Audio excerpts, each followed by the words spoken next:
अयोध्या में राम मंदिर के लिए संघर्ष लगभग 1000 वर्ष तक चला, जिसमें हजारों लोगों ने अपनी जान दे दी तो कई राजवंश इसके लिए लड़ते हुए समाप्त हो गए और कई योद्धा भगवान राम के जन्म स्थान की रक्षा में फना हो गए।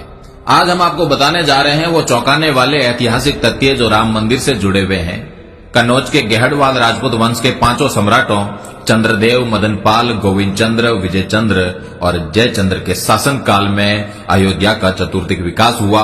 त्रेता के ठाकुर तथा विष्णु हरि शिलालेख के अनुसार 1130 में गोविंद चंद्र तथा 1184 में जयचंद्र ने श्री राम मंदिर का जीर्णोद्धार करवाया। अवधवासियों के अनुसार आक्रांता से लड़ते लड़ते जयचंद्र की वीरगति के बाद हिंदुओं का सूर्य अस्त हो गया।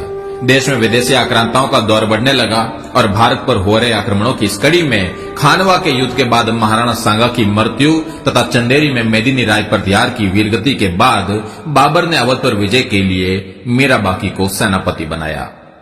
वर्तमान अयोध्या के हंसवर के राजा रणविजय सिंह और उनकी पत्नी जयकुमारी ने अन्य स्थानीय राजपूत शासकों के साथ मिलकर बाबर के सेनापति मीरबाकी द्वारा श्री राम जन्मभूमि पर बाबरी मस्जिद का निर्माण के विरुद्ध युद्ध लड़ा।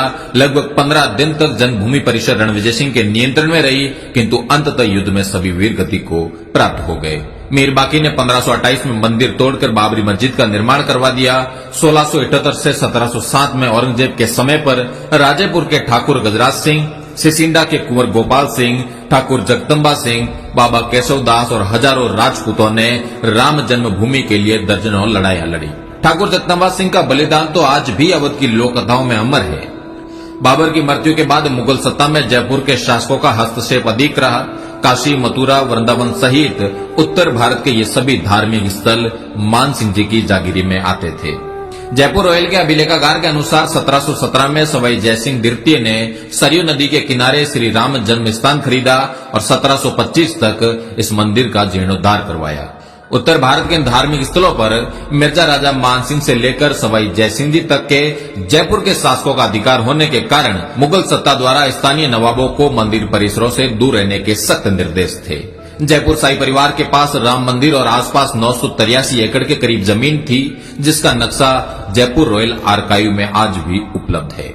सवाई जयसिंह जी की मृत्यु के बाद यह क्षेत्र नवाबों के अधीन रहा। नवाबों के शासन में श्री राम जन्मभूमि पर पुनः मस्जिद का निर्माण होता रहा। अमेठी के राजा बंदाल गोती राजपूत वंश के गुरुदत्त सिंह और पीपरा के चंदेल राजा राजकुमार सिंह ने राम मंदिर के लिए नवाब शहादत अली खान के साथ लगातार 5 लड़ाइयां लड़ी। कालांतर में हंसवर परिवार से ही निकले मकारी के चंद्रवंशी राजा ने 1814 से 1836 के मध्य अवध के नवाब नरीरुद्दीन हैदर के विरुद्ध राम मंदिर के लिए 3 लड़ाइयां लड़ी। गोंडा के राजा देवी बख्श सिंह ने अवध क्षेत्र के सभी तालुकदारों और छोटे राज्यों को एकजुट किया और 1847 से 1857 के बीच कई लड़ाइयां लड़ी। इन लड़ाइयों में नवाब वाजिद अली शाह बुरी तरह हार गया और इन लड़ाइयों के दौरान ही एक छोटा चबूतरा और राम मंदिर परिसर में मंदिर का निर्माण किया गया। जन्मभूमि स्थल पर चबूतरे के निर्माण के बाद अमेठी के एक मौलवी अमीर अली द्वारा एक टुकड़ी रवाना की गई, जिसे भीटी के राजकुमार जयदत्त सिंह ने रोनाई गांव के पास रोक दिया और वहां पर एक लंबी लड़ाई हुई, जिसमें कई राजपूत सैन्य दल लड़ते हुए वीर गति को प्राप्त हो गए। 1857 की क्रांति के बाद ब्रिटिश सरकार ने मंदिर परिसर पर भविष्य में विकास कार्यों पर रोक लगा दी। देश आजाद हो गया, किंतु 1000 वर्षों तक चल रहे संघर्ष ने विराम नहीं लिया। राम मंदिर आंदोलन के जनक मेवाड़ के वीरम देवोत राणावत महंत दिग्विजय नाथ जी ने इस आंदोलन को संगठनात्मक स्वरूप दिया और 1969 में अपनी समाधि से पूर्व तक अनवरत इस काम में कार्यरत रहे। उत्तर प्रदेश के तत्कालीन मुख्यमंत्री वीर बहादुर सिंह रघुवंशी ने 1 फरवरी 1986 में पहली बार राम मंदिर के ताले खुलवाए। 1949 में केंद्र तथा राज्य सरकार पर विवादित ढांचे से प्रभु श्री राम की मूर्ति हटाने का दबाव था। उस समय फैजाबाद के सिटी मजिस्ट्रेट ठाकुर गुरुदत्त सिंह ने मूर्ति नहीं हटने दी। फलस्वरूप उन्हें अपनी नौकरी से हाथ धोना पड़ा।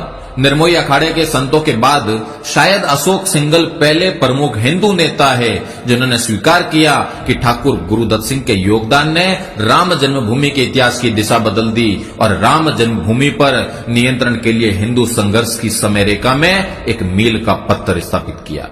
विवादित ढांचा गिराया गया और आज हम देखते हैं कि महंत दिग्विजय नाथ जी की भावी पीढ़ी योगी आदित्यनाथ जी के तप परिश्रम के फलस्वरूप प्रभु श्री राम के मंदिर की प्राण प्रतिष्ठा होने जा रही है। लगभग 1 सहस्त्र वर्ष के क्षत्रियों के संघर्ष के बाद आज क्षत्रियों को कौन सा स्थान प्राप्त है, इसका आप स्वयं मूल्यांकन करें।